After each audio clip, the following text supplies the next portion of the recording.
This instructional video is from Sunrise Middle School in the Paradise Valley Unified School District. It was created by Erica Balin. Our focus today is going to be on theme. This mini lesson is part of a larger thematic unit that covers 4 different content areas. The analysis that you provide today is going to directly link with our work in the Industrial Revolution. For today's objective, the students will recognize the theme from Dr. Seuss's The Lorax. Now let's take a look and see where our objective falls on the Bloom's taxonomy pyramid. Recognize is a lower level Bloom's taxonomy verb, therefore this should be looked at as an entry task. Our standards-based objective leaves much room for differentiation, so all the needs of the students can be met. In order to help you achieve success, we have designed an agenda where first we define theme, generate examples of themes, read and view The Lorax by Dr. Seuss, discuss possible themes based on text, recognize the theme of The Lorax by coming to a class consensus, and then independently creating a new cover for The Lorax that reflects the theme using digital tools. Looking at the agenda, which we will now show on Bloom's taxonomy pyramid, the depth of the objective increases throughout each learning activity, while still connecting back with the original objective to recognize a theme from Dr. Seuss's The Lorax. The students will be collaborating, doing small mini projects, and eventually taking a product and making it their own so that they can demonstrate meaningful learning throughout a variety of extension activities. When learning something new, we must first determine the vocabulary that we need to be successful. So proactive learners will be asking themselves, what is a theme? Theme is an overarching idea, and it usually gives insight into life.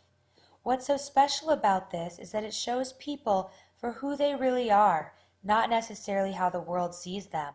Now at your table groups, discuss why authors would do this.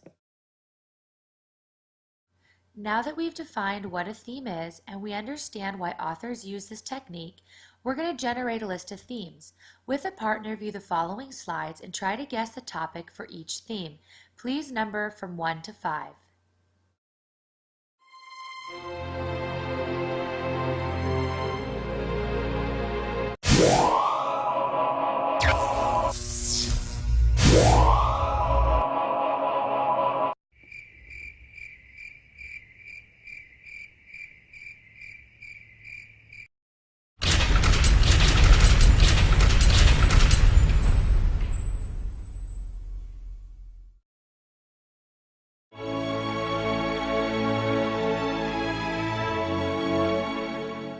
Now that you have viewed all the slides, let's see how you did. After we're done, we can generate a discussion. Number 1 was true love.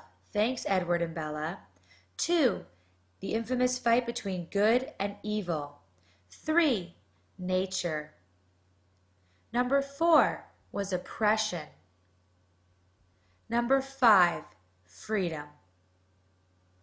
Now everybody get up and find another set of partners to share themes that weren't on this checklist. So now we've defined what a theme is, and we have picked out some universal themes in our last activity. Now we're going to put those together. It's important to remember that a theme is a one-sentence message the author wants you to understand. Now we're going to read Dr. Seuss's The Lorax. Please prepare a theme in a one-sentence format that explains what Dr. Seuss is trying to teach you. At your table groups, please share your one-sentence theme. Then, as a group, you need to decide by coming to a consensus which theme you will share with the whole class. Now that you've come to a group consensus about the theme and it's been approved by the teacher, let's connect what we've just learned to our social studies unit. How does the theme of the Lorax relate to the Industrial Revolution? Brainstorm at your table groups. Now we're going to assess today's objective. Create a new cover for the Lorax that reflects the theme. You must have correct conventions, an accurate theme displayed, and engaging, thought-provoking images. Here is a student sample to get your creative juices flowing as you think about the theme and how you want to put it together on the cover. As an extension activity, you can have your students actually use the theme that they came up with and recreate the ballad form of the Lorax. They can then take this and make it into a digitally narrated product as the one that you are about to view. As outlined and assessed by the digitally narrated product rubric, I now present to you the Ballad of the Lorax by 7th grader Caitlin Lorman. Please enjoy. Come closer, dear reader. There's no need to worry. My name is the Lorax. I come with a story.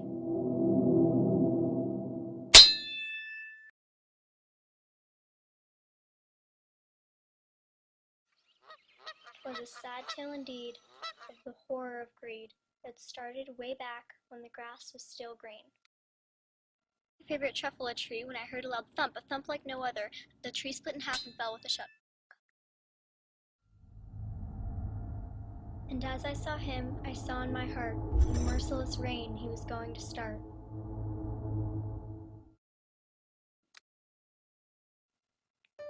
This neat thing took to my utmost surprise. He started his business of hate and demise.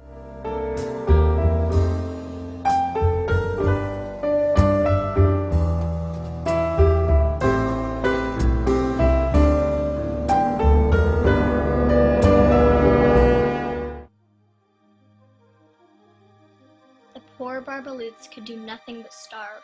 The smoke consumed all for you as the world grew dark and heavy. An abundance of money.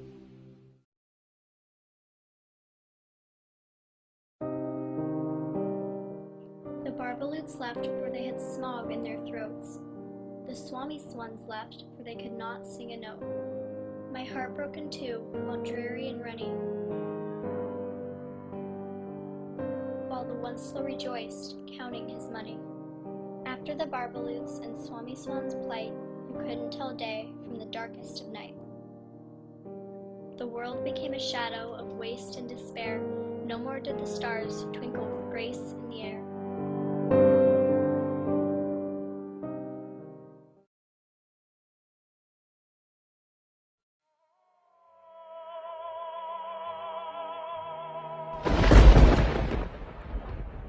The sound of an axe, and I knew the deed was done. The last of the trees toppled with a sickening thud.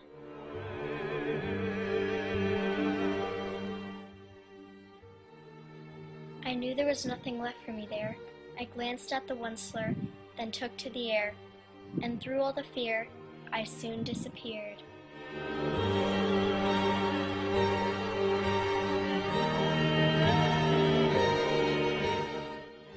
Now I sit here, all lonely and cold, while the grief and the greed gnaw at my soul. And the teaching continues. Try to determine her theme.